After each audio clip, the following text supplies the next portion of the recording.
हिसाब से जो है ना मैंने सोचा था कि कहानी है उस तरफ से मुंबई 3 मतलब बॉम्बे 3, अब मुंबई तो अब होगा, जबकि कहानी है तो बॉम्बे ही था। बॉम्बे 3 एक मशहूर और जो है दिलचस्प और बिजनेसमैन और जहाँ से शुरुआत हुई अंडरवर्ल्ड की उसका नाम जो है बॉम्बे 3 है। और आई थिंक राइट नाम जो है टाइटल पिक्चर का सबसे पहला टाइटल जो है एक होना चाहिए जो पिक्चर के ऊपर जाए और लोगों को समझने में जो है टाइम ना लगे। तो ये क्लियर कट है और क्लियर टाइटल है जो स्टोरी पे जाता है। और मुझे लगता है जिस हिसाब से ये पोस्टर अपना प्रोमोज भी दिखाए जो शॉर्ट 30-40 सेकंड का जो है दिखाया वो एकदम एक्यूरेट है और बहुत अच्छा है। ये तो शुरुआत है, ये तो फिल्म है नहीं, ये तो आपके सामने प्रेजेंट करने का एक तरीका है।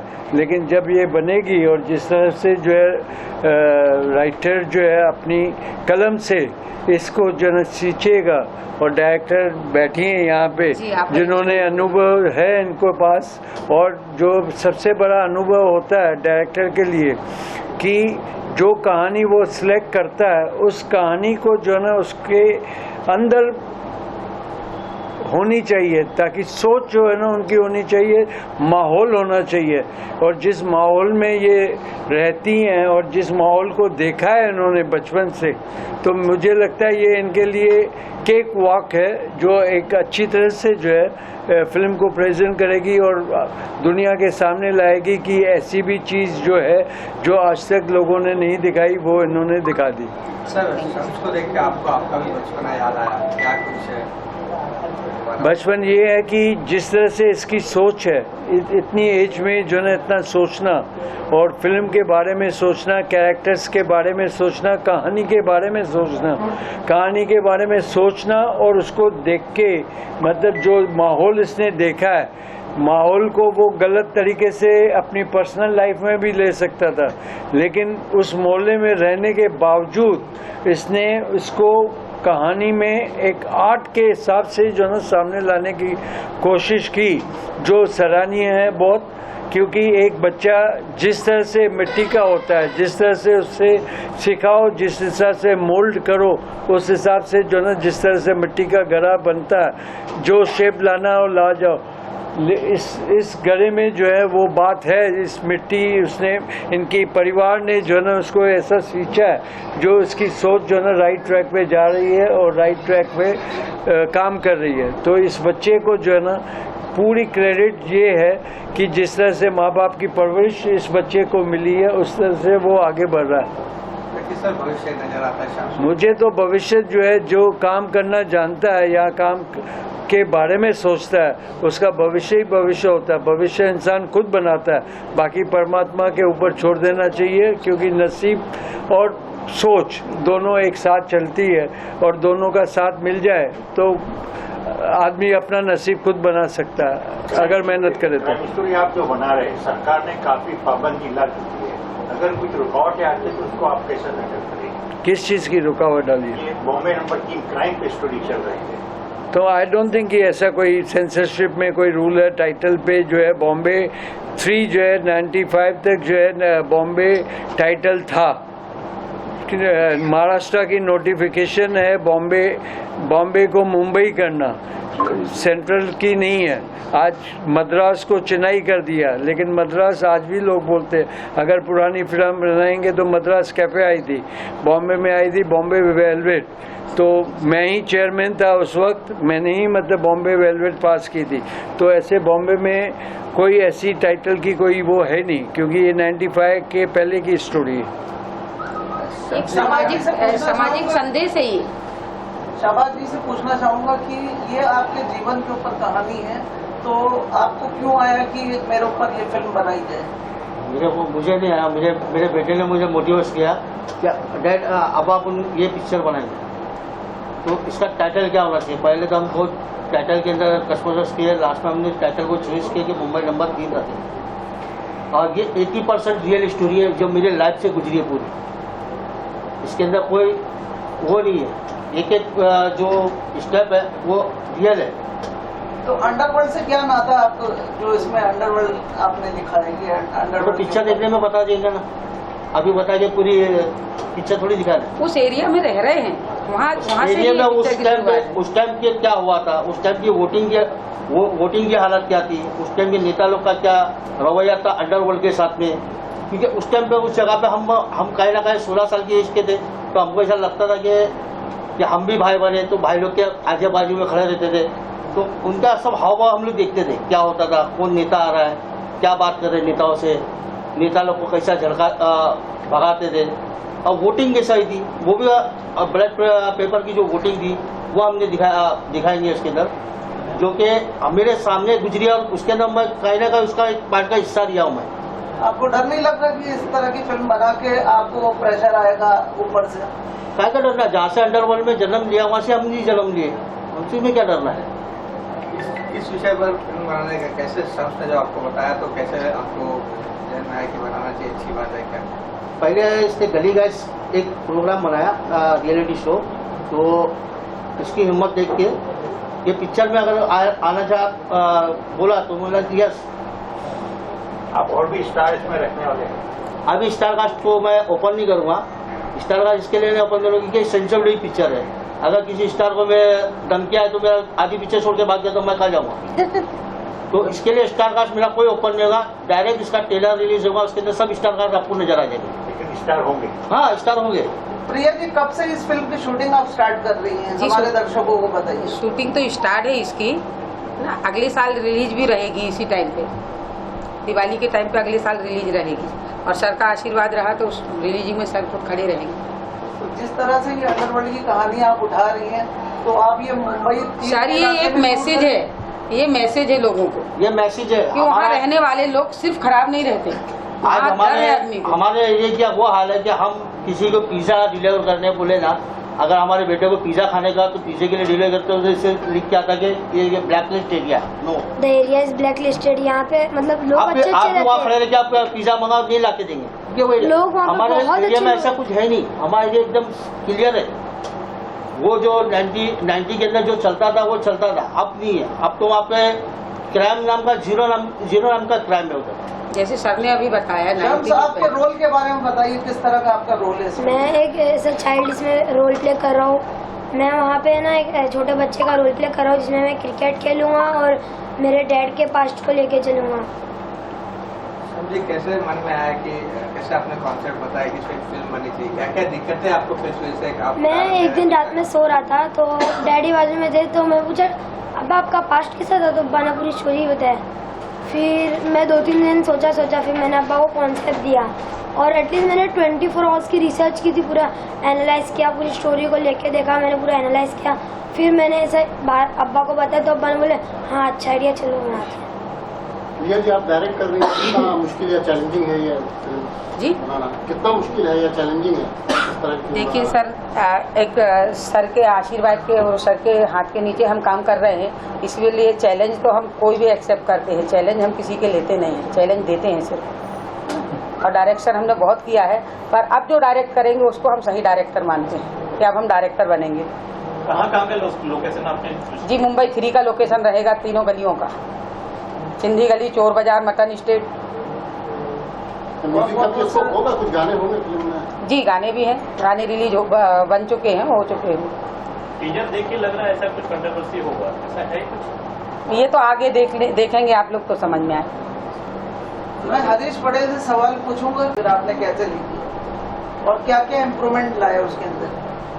देखो, जनरली लोग सोचते हैं कि मुंबई 3 इस जगह की कहानी है, कुछ उसमें क्राइम होगा, कुछ उसमें कंट्रोवर्सी होगी, कुछ ऐसा होगा, कुछ वैसा होगा, लेकिन कहानी को कहने का एक अंदाज होता है और उसका एक बैकड्रॉप होता है। ये जो पिक्चर हम बना रहे हैं, तो शम्स ने अपने पिताजी को बताया और प्रिया जी ने और शहबाज भाई ने और शम्स ने जो मुझे कहानी सुनाई, तो कहानी इटसेल्फ इतनी इंटरेस्टिंग थी, उसके अंदर इतना रियल ड्रामा था, सारा कुछ रियल स्टोरी थी कि अपनी लाइफ की जर्नी थी कि एक ऐसी जगह में, एक ऐसी बदनाम गली में, जहाँ का नाम लो तो वहाँ पे सारे गैंगस्टर या क्राइम का ही लोग सबसे पहले उसको जोड़ते हैं, उस जगह पर किसी एक व्यक्ति के संघर्ष की कहानी और उसके संघर्ष में उसको आई तकलीफ की कहानी, उस तकलीफ में वो कैसे जीता है, कैसे झेलता है, उससे कैसे बाहर निकलता है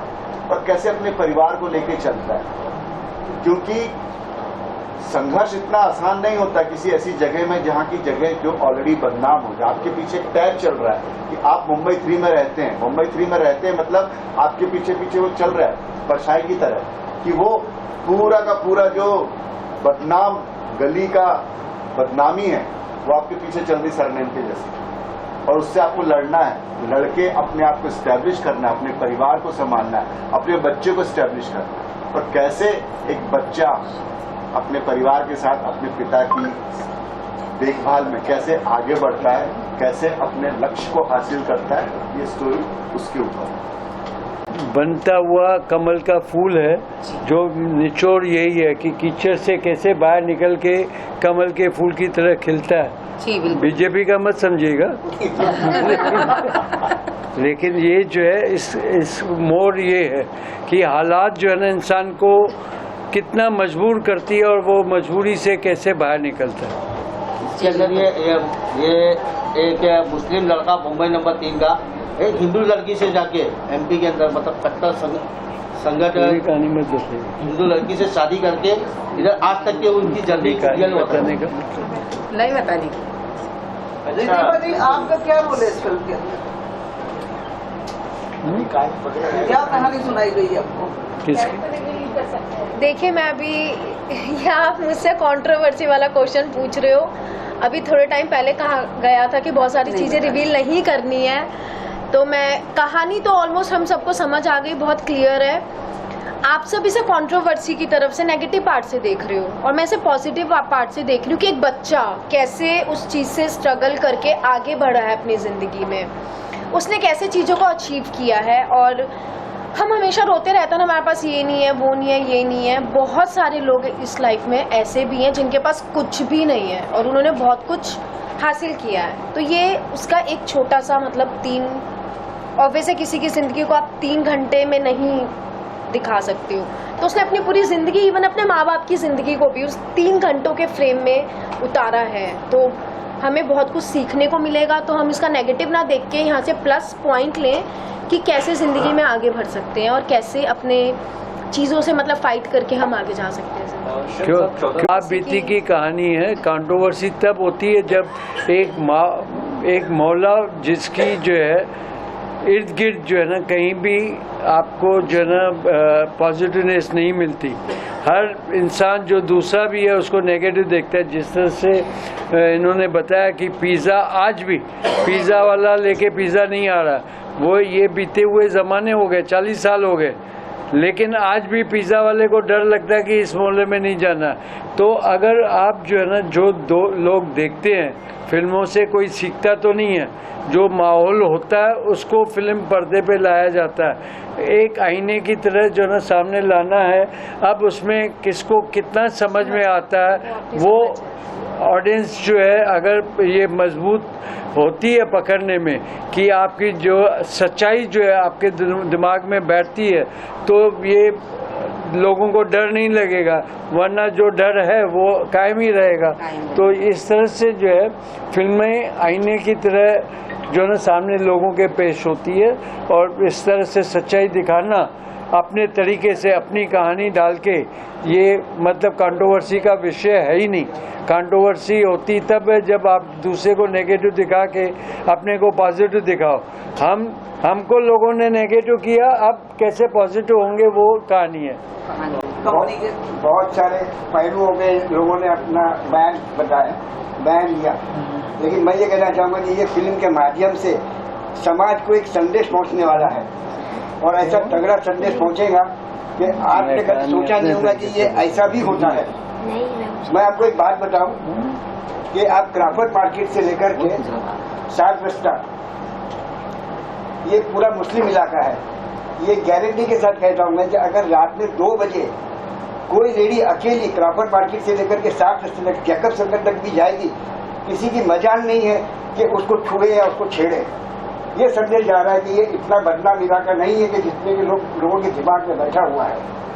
it is the safest area of Mumbai. और मलबार हिल कब पर ब्लू विले वाले स्कीम के लोगों ने करोड़ों का घोटाला किया है, उनके ऊपर कोई कार्रवाई नहीं है। और यहाँ पर लोगों को लोन देने के लिए सरकार जो है ना कैसे कैसे रवैये अपनाती है, वो आप इस फिल्म के माध्यम से देख सकते हैं।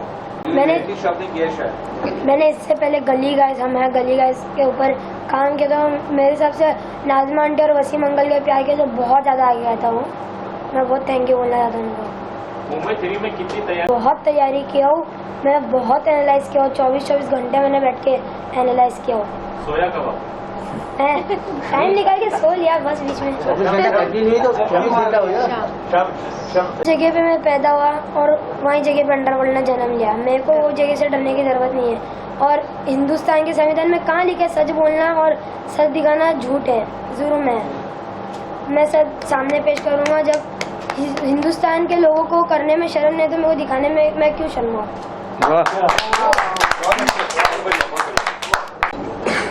अनारी इज बैक जो है, जिस तरह से मैं अपने पिछले जैसे कहा कि मेरे बहुत सारे न्यू कमर्स को लेके मैंने फिल्में बनाई है। एक और न्यू कमर को लेके अपना नवाब खान और मिशिका चौरसिया मिथुन चक्रवर्ती के साथ अनीता राज के साथ फिल्म बनाई है, जो आप पर्दे पे 24 नवंबर को आएगी। इट्स ए रोमांटिक इमोशनल, और जो इसके अंदर एक भाईचारा इंसानियत का जो मैसेज है उसके अंदर, कि आज जिस तरह से माहौल जो है देश में ख़राब चल रहा है और किस तरह से एक पोजीशन जो है जानबूझ के किस तरह से हिंदू मुस्लिम किए जा रहे हैं। तो ये पिक्चर में मेरा मिथुन चक्रवर्ती जो है एक पॉजिटिव कैरेक्टर प्ले कर रहा है, जो मुस्लिम कैरेक्टर प्ले कर रहा है, जिसके अंदर मतलब एक बाप का रोल अदा कर रहा है, जो एक हिंदू लड़के का को अपनी बेटे की तरह मानता है और उस बेटे को जो है ना जो ज़रूरत है उसकी ज़रूरतें पूरी करता है, जो उसको भी नहीं मालूम पड़ती है कि मेरा बाप जो है पढ़ रहा है। ये रिलेशनशिप और एक हिंदू मुस्लिम की जो दोस्ती, एक प्यार, एक मोहब्बत जो आज हमें दिखने को है बहुत, लेकिन दिखाते कम, मतलब उसको भड़काते हैं ज़्यादा। तो ये एक तरीके से मैंने मतलब जो है इस फिल्म को बनाया। 25 साल पहले मैंने एक फिल्म बनाई थी बाई बाई, जो इसी महीने में 14 नवंबर को, आज उसका जो है 14 नवंबर को 25 साल पूरे हुए।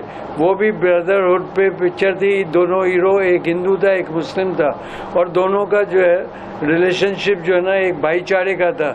जिस तरह से मतलब एक कौमी सॉन्ग भी था, आँखें जिसकी मंदिर मस्जिद दिल गुरुद्वारा है, ये देश हमारा है, ये देश हमारा है।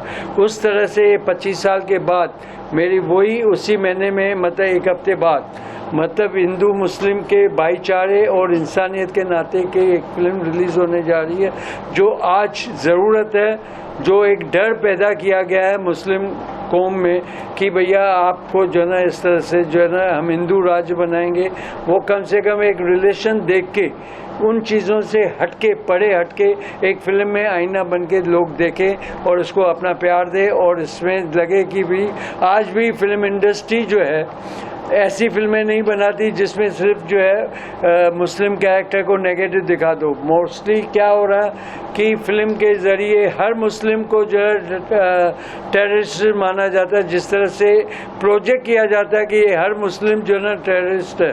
और शाहरुख खान ने इस पर पिक्चर भी बनाई थी, मैं टेररिस्ट नहीं हूँ। तो मतलब जो है एक इमेज जो है ना एक जो प्रोजेक्ट किया गया, उस इमेज को तोड़ने के लिए ये फिल्म की जो कहानी है वो एक अनारी इज बैक, जो एक सीधे साधे ऑनेस्ट आदमी की कहानी है, जिसको साथ दे रहा है मिथुन चक्रवर्ती एज ए मुस्लिम अबू जान। Thank you.